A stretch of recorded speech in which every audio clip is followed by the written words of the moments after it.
Hello and welcome. आज की video में एक ऐसा कामयाबी का फार्मूला मैं आपके सामने पेश करने लगा हूँ विद एग्जांपल्स, विद पर्सनालिटीज़, जो कि आप अपने ज़िंदगी के अंदर इम्प्लीमेंट कर सकते हैं। आप कोई भी प्रोफेशन अडॉप्ट किए हुए हैं, प्राइवेट्स या फिर पब्लिक सेक्टर के अंदर, या आप छोटे दुकानदार हैं, दरमियाने हैं, बड़े हैं, आप अपने आप को ज़्यादा मल्टी डायमेंशनल बना सकते हैं, मल्टीटास्किंग कर सकते हैं। जब तक आपके अंदर ये चीज़ ना हो कि आप अपने आप को, जो चीज़ आप कर रहे हैं उसके साथ मज़ीद कुछ चीज़ों को नहीं जोड़ेंगे, इंटीग्रेट नहीं करेंगे, आपकी कामयाबी के इम्कानात कम होंगे। आपको अपने जो मौजूदा जॉब कर रहे हैं, मौजूदा बिजनेस कर रहे हैं, मौजूदा एक्टिविटी कर रहे हैं, उसके अंदर आपको क्या करना पड़ेगा? मल्टीटास्किंग करनी पड़ेगी। कामयाब लोग यही चीज़ करते हैं जिससे वो कामयाब हो जाते हैं। मैं कोई एग्जांपल देने वाला हूँ दो बहुत बड़ी पर्सनैलिटीज़ की। एक तो सिंगर है, उनका नाम है लेडी गागा, और एक बिजनेसमैन है जेफ बेज़ोस, जो कि अमेज़ॉन, जो कि मशहूर कंपनी है, उनके फाउंडर हैं और सीईओ हैं, यानी कि आप समझ लें कि मालिक हैं।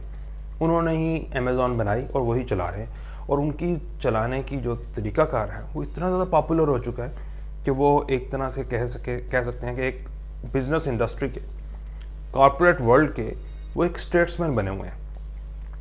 मैंने इन दोनों शख्सियात को क्यों चूज़ किया, ये आपके लिए बड़ी एक इंटरेस्ट की बात होगी, और यहीं से एक पॉइंट निकलेगा जो कि आप अपने ऊपर इम्प्लीमेंट कर सकते हैं। लेडी गागा सिंगर हैं, औरत हैं। उन्हें 21वीं सदी की, ये 21st सेंचुरी जो गुजर रही है, इसकी सबसे बड़ी एंटरटेनर कहा जाता है। सबसे बड़ी सिंगर नहीं कहा जाता, सबसे बड़ी एंटरटेनर कहा जाता है। क्यों? क्योंकि एक वेस्टर्न वर्ल्ड के अंदर एक ट्रेंड है कि वो किसी चीज़ को एक ब्रॉडर पर्सपेक्टिव में बयान करते हैं। तो एक सिंगर जो होता है वो सिर्फ गाना नहीं गाता, वो एंटरटेन करता है। तो उसको कहा गया कि 21वीं सदी की सबसे बड़ी एंटरटेनर है। क्यों सबसे बड़ी एंटरटेनर है? काफ़ी और सिंगर्स भी मौजूद हैं, कितने बड़े बड़े सिंगर्स मौजूद हैं, बहुत ज़्यादा पॉपुलर हैं, लेकिन लेडी गागा की क्या क्वालिटी है?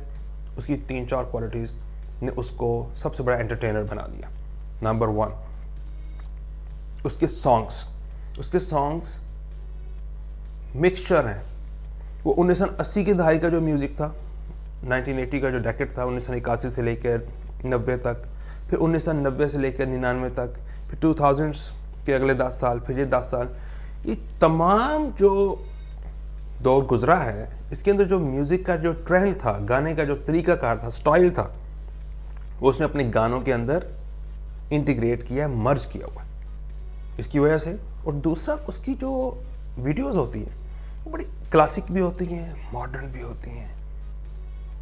वो एक तरह से एक पॉप म्यूज़िक भी बयान कर रही होती है, वो चीख भी रही होती है, चिल्ला भी रही होती है, कहीं पे जाके वो मध्यम हो जाती है। क्योंकि उसके गाने सुने ना, यानी कि एक ही गाने के अंदर आपको काफ़ी चीज़ें देखने को मिलेंगी। कहीं पे क्लासिक लगेगी, कहीं पे वो सेक्स का इस्तेमाल कर रही होगी, मीन्स कि एवरीथिंग उसने इंटीग्रेट कर दी। इससे क्या हुआ?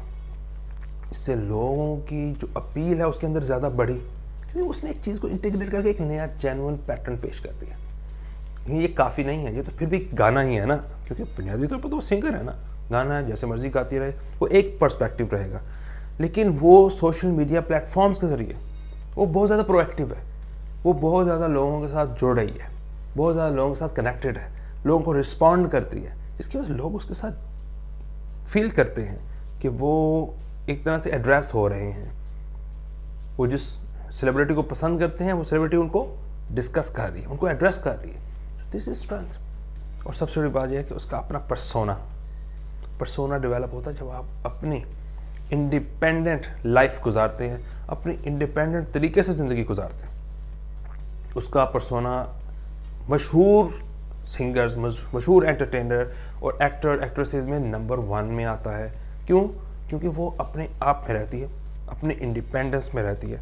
उसने जब ओबामा से उसकी मुलाकात हुई ना, तो उसने 16 इंच की हील पहनी हुई थी और वो 6-7 फुट की बन चुकी थी। ठीक है, ये बहुत ज़्यादा इनफॉर्मल तरीका होता है कि जब आप किसी प्रेसिडेंट को मिलते हैं, ऑफिशियल को मिलते हैं, तो आपको प्रोटोकॉल के मुताबिक ड्रेस पहनना होता है।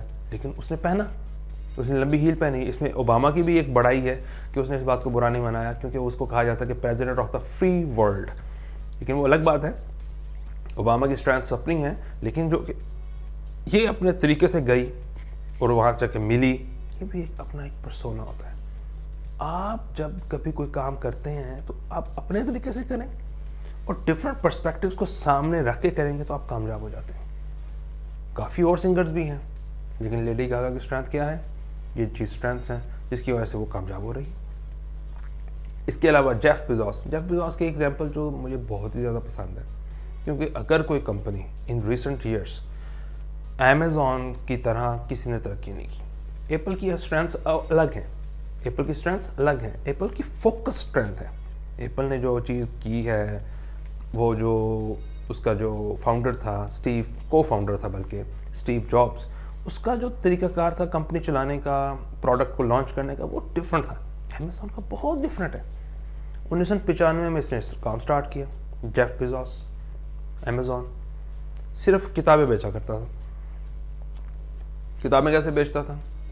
पहले नंबर पे तो पब्लिशर से ऑर्डर कर दी, वहाँ से ऑर्डर ले लिया, सेल कर दी। आपको पता होना चाहिए कि ऑनलाइन किताबें बेचने वालों में ये पहला नहीं था। ऑनलाइन किताबें बेचने वाले इससे पहले भी थे और कुछ इसके बाद भी बड़े लॉन्च हुए, बड़े मजबूत।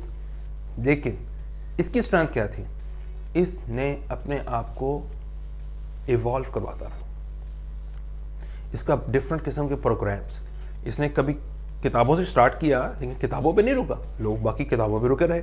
किताबों से स्टार्ट किया, फिर हर प्रोडक्ट जो उसके सामने नज़र आई उसने अपने प्लेटफॉर्म पे अलाउ करना शुरू कर दी। और हर वो सप्लायर, हर वो बंदा जो कि अपनी चीज़ बेचना चाहता था, उसके लिए अपना प्रोग्राम ओपन कर दिया। कोई एसोसिएट प्रोग्राम है, कोई पार्टनरशिप प्रोग्राम इसका है, ठीक है ना। तो ये तमाम तरीक़ों से क्या किया इसने? लोगों को इंगेज करना शुरू कर दिया। Multi dimensional, multi tasking, multi perspective.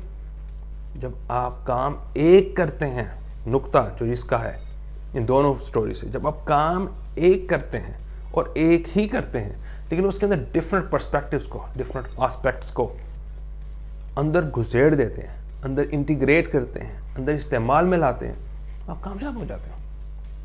Competitor के पास कोई तरीका नहीं रह जाता कि आपको पकड़े कैसे।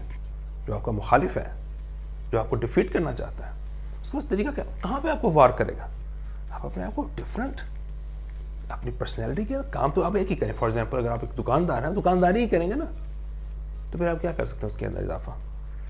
आप वहाँ पर कोई छोटा सा सोशल नेटवर्किंग का इंतज़ाम कर सकते हैं। आप किसी अच्छे रिलीजियस स्कॉलर को बुला सकते हैं, आप किसी सिंगर को बुला सकते हैं, आप किसी पोजीशन होल्डर स्टूडेंट को बुला सकते हैं अपने शॉप पे। इससे क्या होता है? आपका पर्सोना डेवलप होगा। तो ये जेफ बेजोस और लेडी गागा का सक्सेस स्टोरी है कि उन्होंने काम तो वही किया जिसको उन्होंने चूज़ किया था, प्रोफेशन।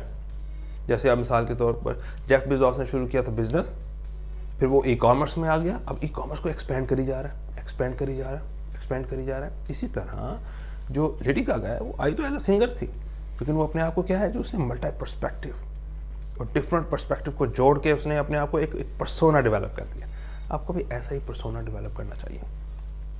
मिसाल के तौर पर ये टीचर्स हैं हमारे, इनके पास एक नेचुरली 20-25 स्टूडेंट्स की ऑडियंस मौजूद होती है। इसके ज़रिए अपनी स्पीकिंग पावर को इन्हेंस कर सकते हैं।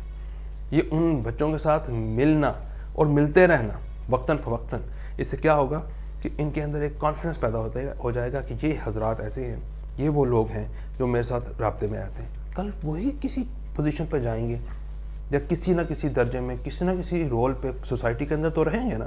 तो इससे क्या होता है? आपका पर्सोना इस तरह डेवलप होता है। इस तरह दुकानदार अपने ग्राहकों के ज़रिए कस्टमर्स को अच्छे तरीके से अगर ट्रीट करेंगे तो कस्टमर आपको कल फ़ायदा देगा। आपने अपना पर्सोना डिफरेंट तरीके से अडॉप्ट करना है कि आप एक कारोबार भी कर रहे हैं, आप एक ह्यूमैनिटेरियन भी हैं, आप एक फिलैंथ्रोपिस्ट भी हैं जो कि डोनेशंस भी दे सकता है, आप एक एनकरेज करने वाले बंदे भी हैं। एनकरेज करने लोगों को, डिफरेंट सेगमेंट्स को, जो टैलेंटेड लोग हैं, अब उनको अपने प्लेटफॉर्म पे लेकर आएँ। इसको एंडोर्समेंट भी कहते हैं। एक बहुत बड़ा काम है। मैंने पिछली वीडियो नेटवर्किंग पे की थी। यू कैन से ये भी वीडियो नेटवर्किंग की एक शाख ही समझ लें कि जब आप एक काम करें तो आप लोगों की एंडोर्समेंट लें, आप एक अच्छा काम करें, लेकिन जो दूसरी फील्ड के अंदर अच्छे लोग काम कर रहे हैं आप उनको अपनी फील्ड में लेकर आ सकते हैं। और फिर अपने अंदर भी जनरेट करें। इससे फिर पता क्या होगा, आपकी पर्सनैलिटी के डिफरेंट पर्सपेक्टिव्स और आस्पेक्ट सामने आएंगे, पहलू सामने आएंगे। उससे क्या होगा, आपके पास ऐसी स्ट्रेंथ इकट्ठी हो जाएगी कि जो आपका हरीफ है, जो आपका अपोनेंट है, जो आपको डिफीट करना चाहता है, उसके पास रास्ता नहीं नज़र आएगा कि आपको डिफीट कैसे करें। ये बहुत बड़ी सक्सेस स्टोरी है, जो कि मैंने इन दोनों की स्टोरीज को पढ़ा तो मुझे यहाँ इसमें से ये एक पॉइंट सामने नज़र आया जो कि आप अपनी पर्सनल लाइफ में, अपनी प्रोफेशनल लाइफ में अडॉप्ट कर सकते हैं। Thank you.